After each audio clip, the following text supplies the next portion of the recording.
Toronto.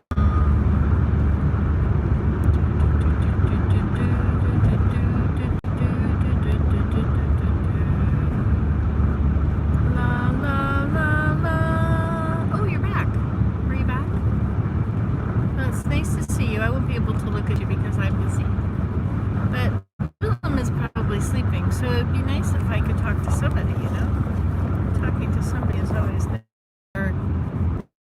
Dear Abby,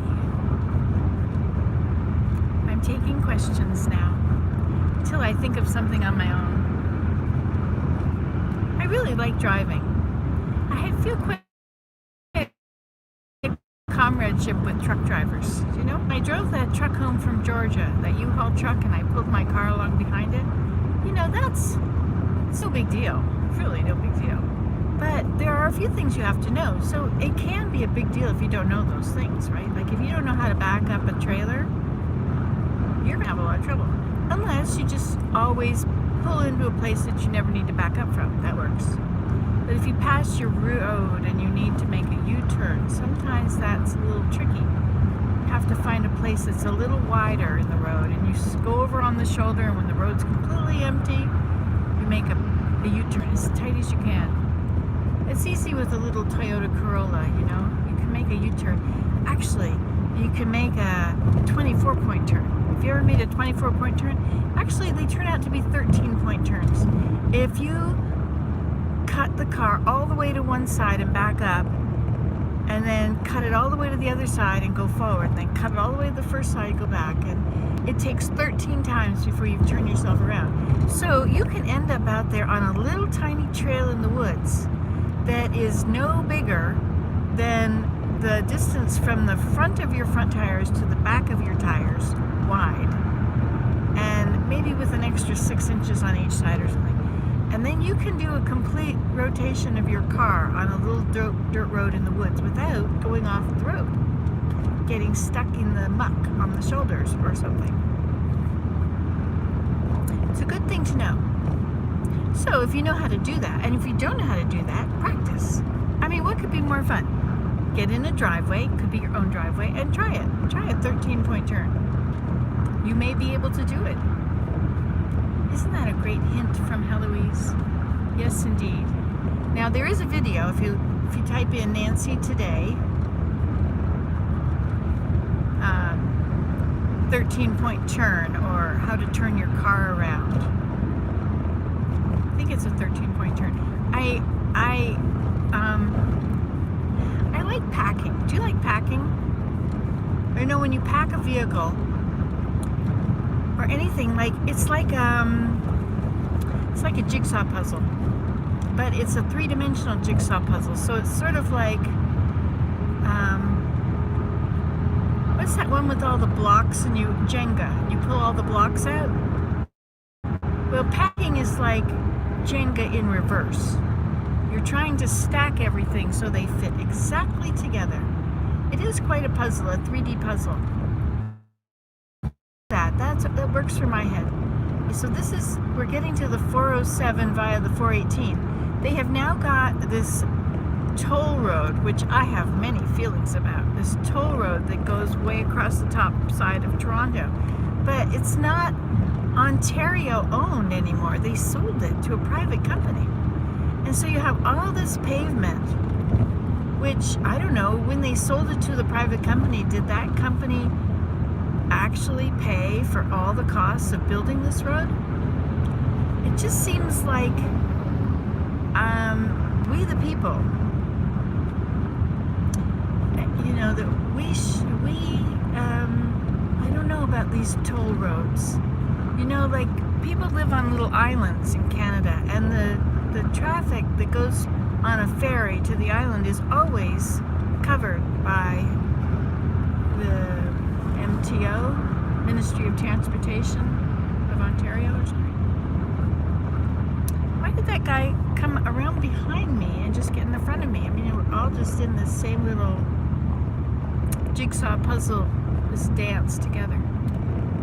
People, I guess it's the same thing. They look ahead and they see spaces between the cars, and that space is big enough for me. If I go right up against that car, I can, you know, when I was living in Phoenix, I learned how to change lanes the way they did it there. I had always, you know, you look behind when there's nobody in the mirror, when it's very safe, then you can pull over, you look over your shoulder. Did you know, there's something I learned on Canada's Worst Drivers. Canada's Worst Drivers is a very interesting show. It shows people that don't know how to drive worth a darn, and then it teaches you how to do it. So one of the things that on there is your side mirrors.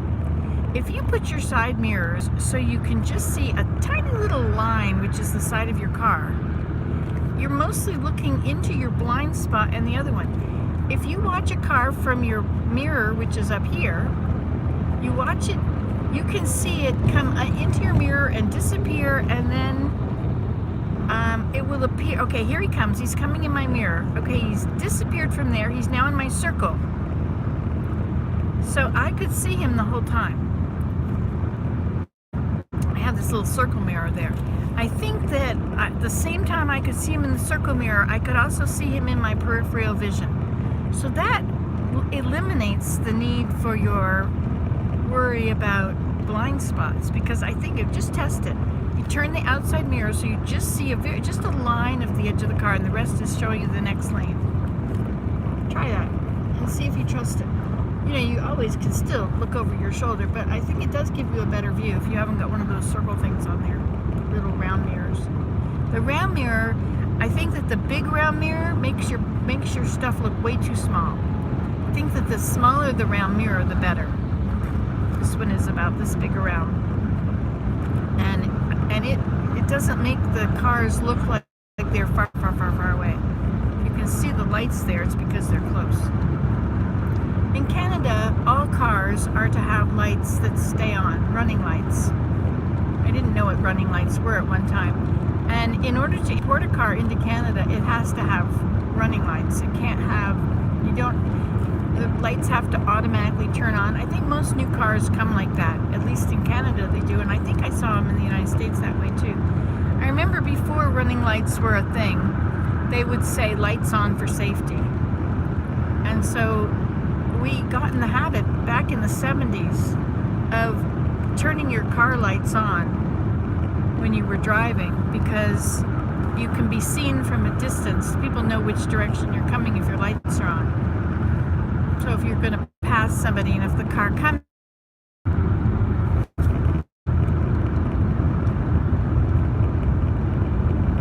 well, there you are again. Smells like I smell something in here, Willem. What do you think I'm smelling? It smells like nail polish remover. But I don't use nail polish remover. I don't use nail polish. You know, when I'm in the shower and I'm doing my hair and I look at my nails, I don't have my glasses on. And I think that my nails, everything looks very white, very clean. I get out, all fine. Everything dries up and I find out, wait a minute, these nails are dirty. How does that happen? And then it always happens, you know, I get to the temple, and it's important at the temple that you look very clean, and everyone's going to notice your fingernails if you are showing the way, or, you know, your fingers are kind of important. So if they're dirty, it doesn't look very good. Probably understandable if it's gardening season and your fingers are a bit something, but most people's fingers are perfectly clean. Sometimes if you don't do anything, your fingernails stay perfectly clean. That's one thing for sure. And they don't break. The less you do, the longer your nails can grow. I like washing the dishes because my fingernails. Do you remember the ads in the, I guess it was in the early 70s, maybe the late 60s, about Madge, Palmolive dishwashing liquid. This girl is at the beauty salon, and Madge is the salonist, the beautician. That's it, to make you beautiful. So this lady's she's doing one hand, you know, and the other hand is sitting there in this little dish of something green, and she says something about dishwater hands, how the dishwater just ruined your hands. She said, well, you're soaking in it now. And she's, no, dishwashing liquid. Yes. Anyway, she goes on about it. So Palmolive became known as, really dishwasher hands became a thing of the past. Dishwater hands. Because I guess back in those days, they have more chemicals in it now. They've discovered more things that they can do with it to make it better for your body. Better for the way your body looks. I don't know about what your body is absorbing. We are what we eat. We are what we absorb.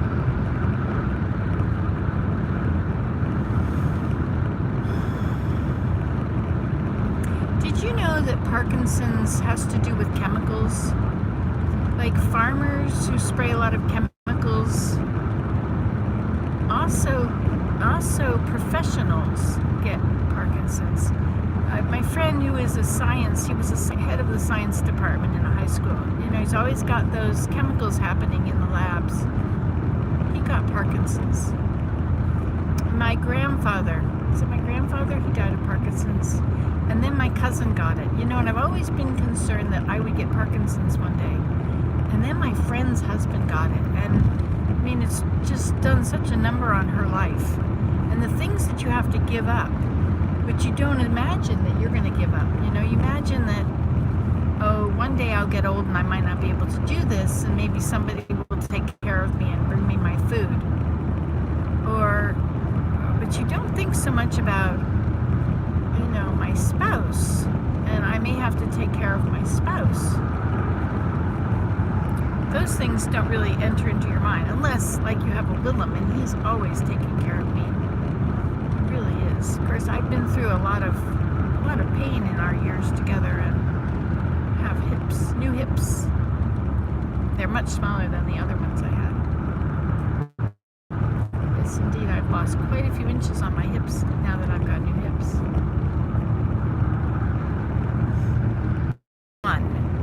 How I used to have huge hips, but I got new hips, and within 2 years, I had no hips measurably left. No bumps for hips. Cause and effect, right? We didn't control for exercise or diet, nutrition, happiness. There's so many things that have to be controlled for in a study. And a lot of these studies, which we have followed for years, have been wrong. You know that? A lot of them make out like there was a study that high fat was linked to heart disease. One study. And somebody recently went back to that study and checked it and did another study with more participants and with more variables accounted for. And they found that it wasn't that way, that high fat was not bad for you. And they did a study about cholesterol, and they found that eggs were bad for you. And then they did another study with better results, and they found that eggs were not bad for you. And there are so many studies out there, and you have to really take into account who is writing the study. What have they got to gain or lose from this study? For instance, in Canada, we have a milk marketing board. And so the Milk Marketing Board is in charge of the education of our children in schools. The pamphlets come from the Milk Marketing Board about how wonderful milk is for you. Milk is for growing. It makes things grow. It makes babies grow. It makes children grow. It makes bones grow. But also, it makes cancer grow. So if you have cancer and you're having some stuff that has milk in it, any kind of milk, you're helping the cancer to grow. Now, I remember telling somebody this and they just changed the subject. It was like, I've heard stuff before, but it's true. Now, this is the 407 via the 412. What was the last one it was via? Are you sleeping? See, that's why I need to talk to you. I paid for 2 gigs of data when I was in the US. 2 gigs, and I had to pay for it by the month.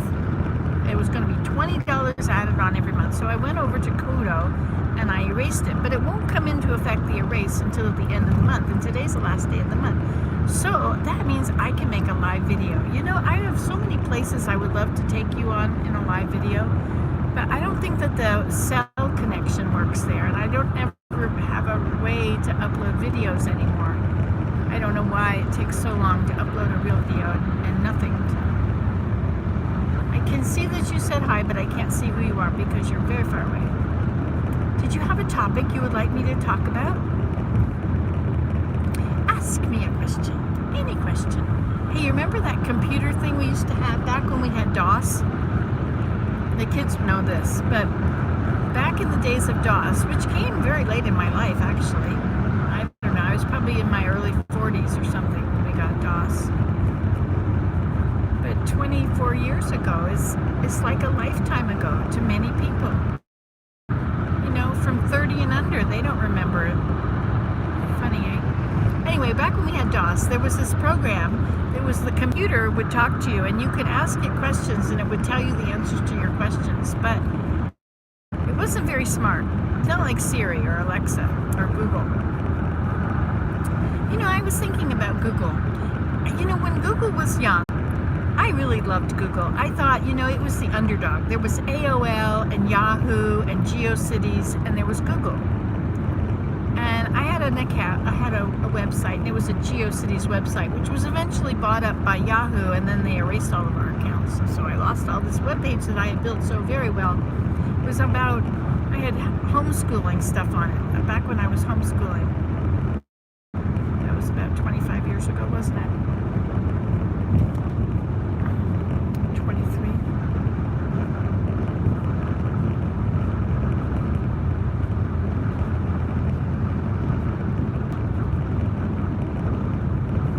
I should have been a truck driver, and I would love to be a truck driver, but then I would have to do what somebody else wants.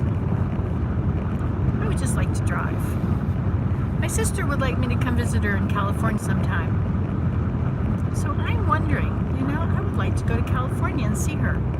And if my son wants me to come to Vietnam, and this is my only chance to go to Vietnam because he's going to come back and it's going to be over.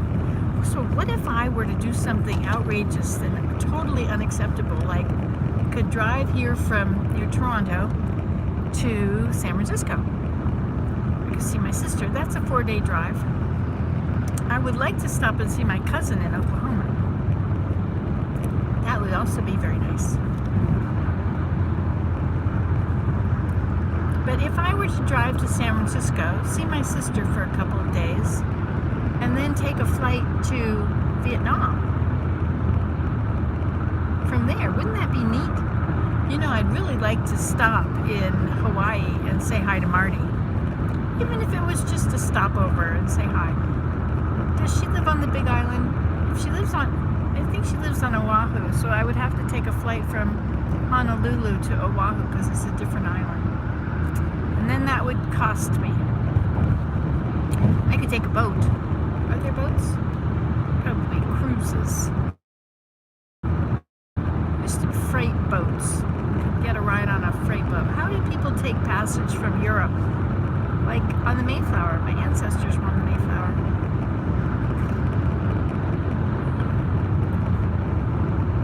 There weren't many people here back then. In fact, if you look at your genealogy and you're researching backwards, you'll find that people came from this country. They were born in this country, but not before 1620. Before 1620, everybody was born Mayflower, right? Am I right on my details? I think I am. But I have been wrong before. I do not mind admitting it. Hey, you know what? I finished my water. The only thing I have left to drink is Coke. Don't do it, Nancy. Don't do it.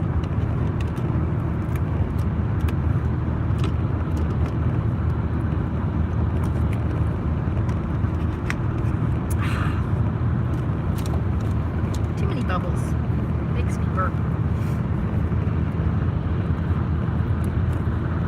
So if you have a question you'd like me to answer, I could do the hints from Heloise. found a book once that was called Hints from Nancy, and I was going to go through them and try them all and tell you about them. Now, there was something I read a little while ago on Twitter. I like Twitter. I like Twitter is a good place to find information. That's what I find. I find that I look for the topics that concern me the most, like the glaciers. I'm really interested in the glaciers and Greenland and Antarctica and the Arctic. Those places, you see, I think the reason I'm so fascinated by them is that I've lived time in Jamaica, which was very, very hot and very lush and lots of fruit grew everywhere. And I spent time in Florida. I know what that's like. It's milder, not as hot as Jamaica, but still pretty hot halfway up.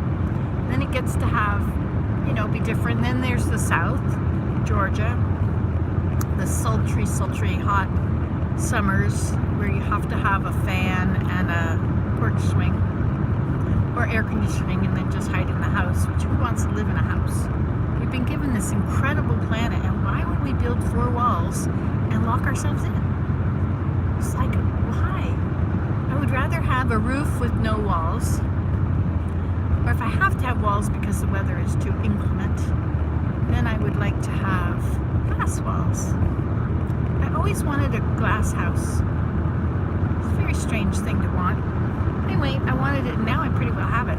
There's too many walls for pictures to hang, but I'd rather see the changing, picturesque view. I have picture windows, so they're all photo out of the same window at the same view every single day. You'd be hard-pressed to find 2 that are exactly the same. You took it every day at 12 o'clock. Every day at 12 o'clock. Sometimes the sun would be right outside the window. See how it's coming in right on the side of my face? It's 20 after 10. It should be up there, hidden. Now, does the moon follow the same path as the sun? I don't think so. Now, when you look at the ecliptic, and you've got all the constellations, and you look out the window every night, and you see at the same time of night, I used to get up and I would see Leo, because Leo was out at about 3 o'clock at night. I can't read what you asked.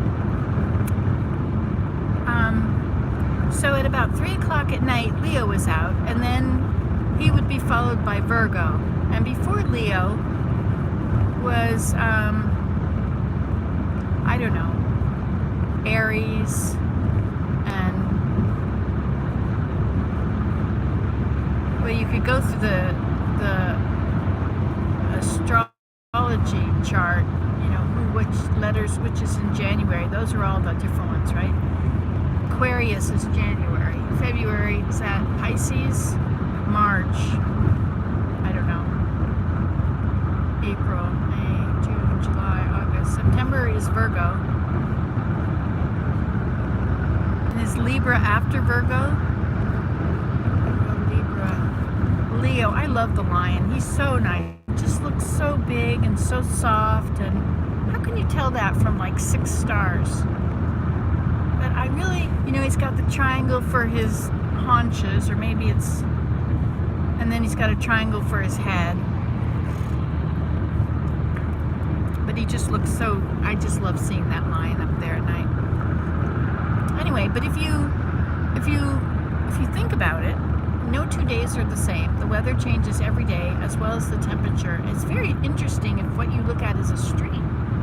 That's really interesting, because up here in the winter, the stream is frozen really hard today, but tomorrow it's got a little stream in the middle of the frozen, and then the next week, all of a sudden, the stream is 6 inches lower and all the ice is broken, and just a crust of it lies up above.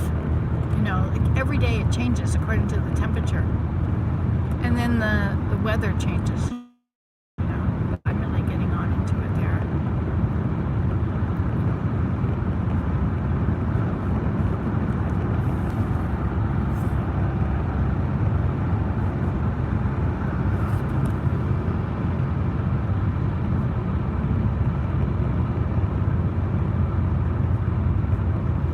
All right, verbal abuse in a marriage.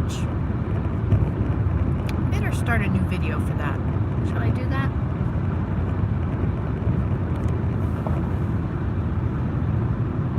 Well, you saw it here last. You can